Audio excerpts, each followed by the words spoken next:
அங்காளம்மன் கோவிலில் தெப்பல் உற்சவம். விழுப்புரம் மாவட்டம் மேல்மலையனூர் அருள்மிகு அங்காளம்மன் திருக்கோயில் மாசி திருவிழா வெகு விமர்சையாக நடைபெற்று வரும் நிலையில் 10ஆம் நாள் திருவிழா தெப்பல் உற்சவம் வெகு விமர்சையாக நடைபெற்றது.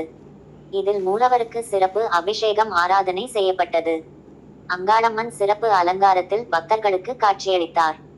அதனைத் தொடர்ந்த உற்சவ அம்மன் பல மலர்களால் அலங்கரிக்கப்பட்டு அக்கினி குலத்திற்கு மேளதாளம் முழங்க அழைத்து வரப்பட்டு அலங்கரிக்கப்பட்ட தெப்பலில் அம்மனை அமர வைத்து தெப்பல் உற்சவம் நடைபெற்றது. தொடர்ந்து அம்மனை ஆலயத்திற்கு அழைத்து வரப்பட்டு தீபாரதனை காண்பிக்கப்பட்டது. விழா ஏற்பாட்டினை இந்து சமய அறநிலைத்துறை மற்றும் அறங்காவலர் குழு ஏற்பாடு செய்திருந்தது. இதில் ஏராளமான பக்தர்கள் கலந்து கொண்டு சாமி தரிசனம் செய்தனர். நாஞ்சில் குரல் செய்திகளுக்காக விழுப்புரம் மாவட்ட செய்தியாளர் அரும்பிரகாஷ்.